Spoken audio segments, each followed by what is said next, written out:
Okay, welcome to my next video.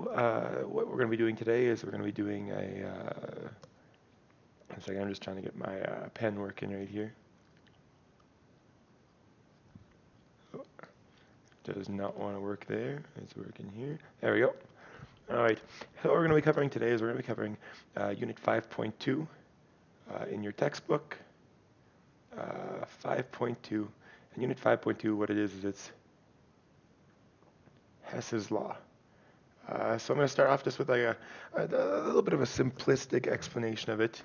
And then we're going to go into what a definition is, and then how to solve one of the questions. So how to work on one of the questions. Then my next video I'm going to make is going to be just solving these questions and showing you basically how I work through them personally, and then how you guys can consider working through them. Okay, so basically Hess's law. Let's write down the definition first before I do my example. So Hess's law has to do with the conservation of energy. Um, has to do with the conservation of energy. And that was that matter can't be created or destroyed. Um, matter and energy cannot be created or destroyed. Only transformed, so we can transformed. So basically, just saying we can move the energy through a chemical reaction. We can either turn the energy of the bonds into heat energy, into light energy, into sound. But we can also use heat in order to form chemical bonds. We see that during endothermic reactions. So basically, what Hess's law states, Hess's law, and what that states is that regardless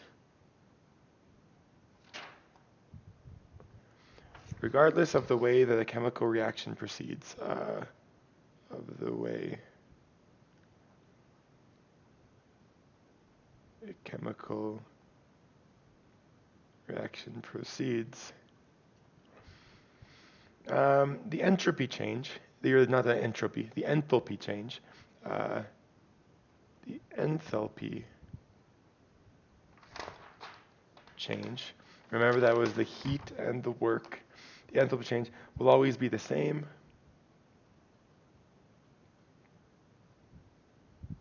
Will always be the same, providing that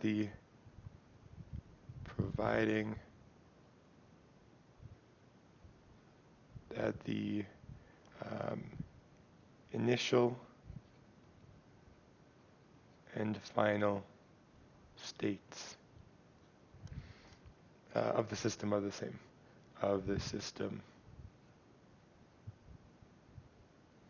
are the same. Because remember, we did that state function lesson, right? We had talked about the mountain, and right, we had the guy that was hiking up the mountain, curling around this entire mountain to get to the peak, and then there was the family who just jumped in the gondola and went directly up to the top of the mountain. So right, the enthalpy change was a state function. So it only matters what is our starting. We started down here, so you and the family started in the same location. And what is the end product? But everything in between, it doesn't matter, because the energy change is going to be in this case, not the energy change, the altitude change is going to be the same. So basically, you go up the same altitude no matter which way you take. And it's the same thing with Hess's law. It's just an expansion on defining what is a state function, on defining that the pathway doesn't matter, but that the enthalpy change will be the same if we so just like saying the altitude change will be the same, the enthalpy change, just because, right, the conservation of energy is that matter can't be created or destroyed, only transformed. So if we transform a system in 5 steps, or we hike up the mountain in 5 different tries, or we go up in 1 step, the energy change, the delta H in the end, is going to be the same, which, using my analogy, was the altitude change. So the altitude change is going to be the same whether you do it, you take a break here, a break here, a break here, break here, break here, or whether you just take the gondola directly to the top. So another explanation of that, another way of understanding that. Right when I do an example, this is going to start to make a lot more sense. But an example of that is, where we live, right? We live here in Mexico City. We can say, we want to go to Politecnico, but we're starting down in Del Muerto. So basically, we're starting here. We're ending at Politecnico, and you can see that there's multiple different paths. No matter what path you take, you're going to end at the exact same location. But basically, you can go here, you can travel to the right, then take the yellow all the way up. You can travel here, take the pink, take the blue, take the red, and take the yellow. There's multiple paths, but you end at the exact same place. So you can take any amount of paths, but you can still end at the same place. Right here, we've got 1, 2, 3 steps versus 1, 2, 3 steps versus 1, 2, 3, 4 steps. So no matter which path we take, we end up using the, maybe there's different things that happen among that path, but overall you'll end at the exact same location. So let's do an example of this. Just let me scroll down really quickly. Or scroll up. Whoa. Okay, so let's do an example of this. So, this question is from your textbook. So it's directly from your textbook, and they explain it.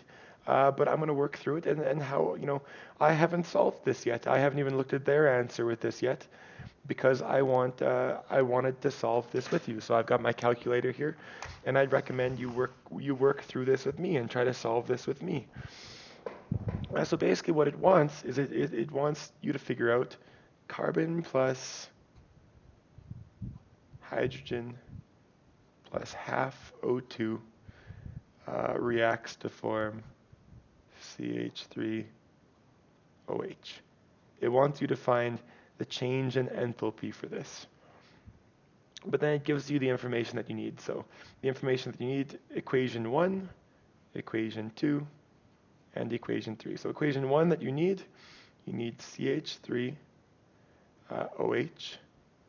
plus 1.5 O2 reacts to form CO2 and 2H2O. And the delta H1 of this is negative 676 kilojoules per mole. The second one, I'll just change the color up just to make them, I can work on them with the colors afterwards. The second one is carbon plus oxygen reacts to form CO2. And our delta H for this, delta H2, is negative 394 kilojoules per mole. And the third reaction that we got right down here, we've got H2 plus 1/2 O2 reacts to form H2O. And the delta H of this reaction is negative 242 kilojoules per mole. So basically, this is just like your math class. This is just like what would be finding x basically by using, you have 3 unknowns and 3 equations, and you need to figure out what those unknowns are. So basically, we'll find x, y, and z, and you do it in much the same way. The thing is that we, instead of just having variables, we've got real chemicals right now. So we're just trying to find delta H. So basically, we need to find which combination. So this is the important part. It's which combination of the above equations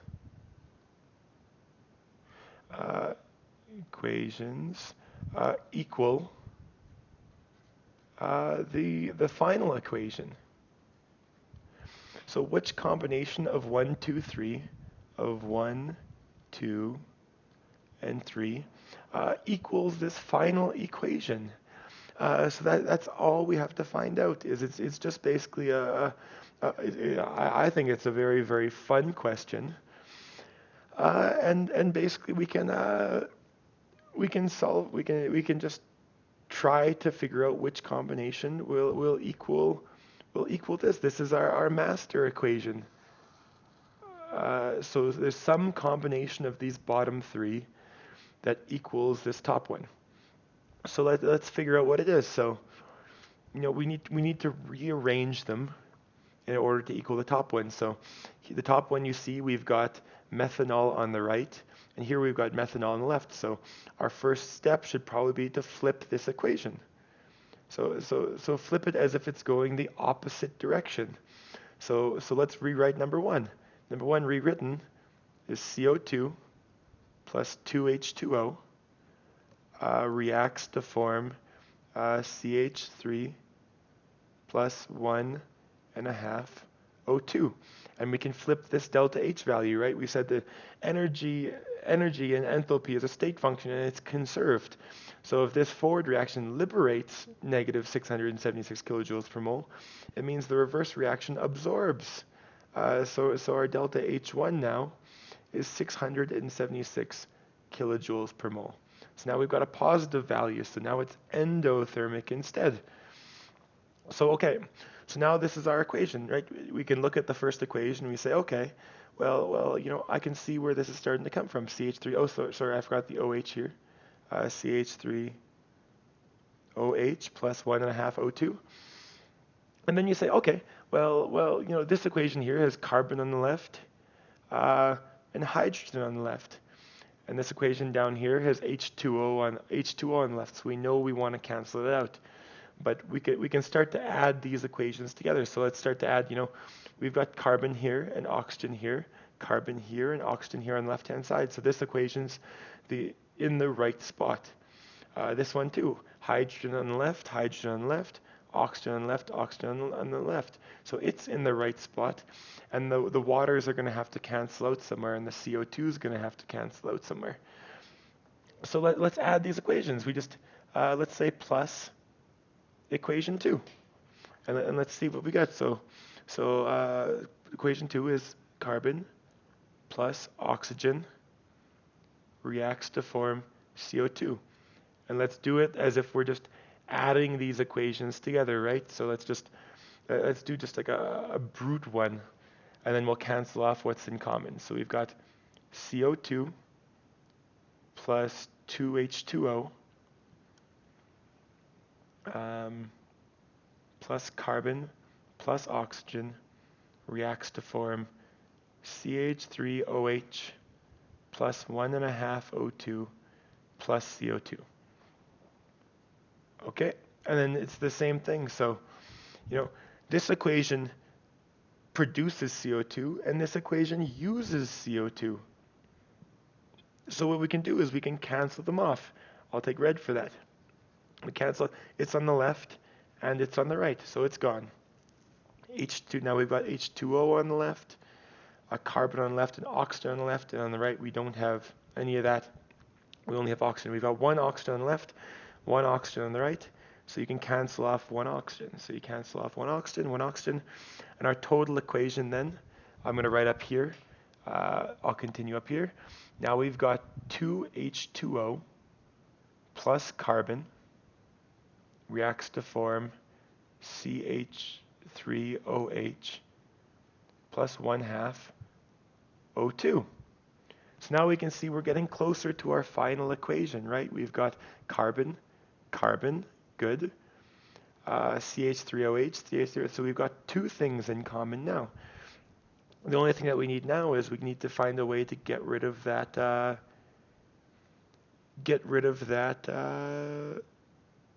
H2O. But then we see this, we've got this right here. I'll change the color again. We've got this right here. We've got H2O on the right and an H2O on the left. Oh, we can imagine that's something that we want. But here we've got two H2 on the left. So we should probably double this equation. So we add 2 times this equation, H2 plus 1/2 O2 reacts to form H2O. Then let's do the total equation now. So now we've got, I'll do the total equation, then we'll cancel off the variables that are in common. So in this case, we've got 2H2O from here, plus carbon from here, plus 2H2 from the second equation, plus 1O2, that looks like 10, plus O2, I'm not going to write the 1, reacts to form CH3OH plus 1/2 O2 plus 2H2O, because we multiplied the second equation by 2, so we have to multiply 2H2O here. And then now we can now we can start to figure it out. So we said, okay, 2H2O and 2H2O. So I'm just going to change the color up. Those cancel out. 2H2O on the left, 2H2O on the right. They cancel out. We've got 1 O2 on the left and half an O2 on the right. So we cancel off. This becomes half an O2. And then we're done. And then that's the final equation. So if you look, I'll write it right down here. Our final equation is carbon plus 2H2 plus O2 reacts to form CH3OH. And that's it. And then, now that we've solved that, what you should do is, I didn't do it right here, what you should do is you should keep track of your delta H value. But in this case, I'm just going to, I'll recalculate it right now. But you should do it at each step. If you do it at each step, it simplifies your final calculation a lot. So okay, let's see what we did. We reversed equation 1. We added equation 2, and we added 2 times equation 3. So let's see that. So we did negative of equation 1. So our delta H4, that's a bad color. It's green on green. Let me try to check one. Here we go. Let's do a dark blue then. Our delta H4 is equal to negative delta H1 plus delta H2 plus 2 times delta H3. Because we added, we didn't reverse the equation at all. We just doubled it. So if you double the equation, you double the amount of moles. Double the amount of moles, you double the enthalpy change. So okay, so let's do this calculation. So we got delta H4 equals negative of negative 676 is 676 plus negative 394 plus 2 times negative 242. So let me just erase this part just so I can finish off this calculation. And this is about as tough as these questions get. So it's just thinking through, how can I get this final equation from these equations? It's just like doing your math class. It's just rearrange, plug in, cancel off the variables on the right and left hand side, and eventually you can find a way to end up at this final equation. So let me do this calculation here now. So we have 676 minus 394 minus 2 times 242. And our final answer, our delta H4 is equal to negative 202 kilojoules per mole. So this delta H4 is now equal to negative 202 kilojoules per mole. So if we just reacted carbon with hydrogen and oxygen in the proper ratios to form methanol, it would be an exothermic reaction and produce 202 kilojoules of heat. Uh, so yeah, so hopefully this video was useful. Like you can see, it is just rearranging. It's just how can we arrange it. My next video is just going to be solving probably two of these questions. And for now, what you should do is you should go to the back of your book. You should go all those practice questions that I post, and start trying to solve a few of these questions. So thank you. I hope this was useful. I will see you in the next video.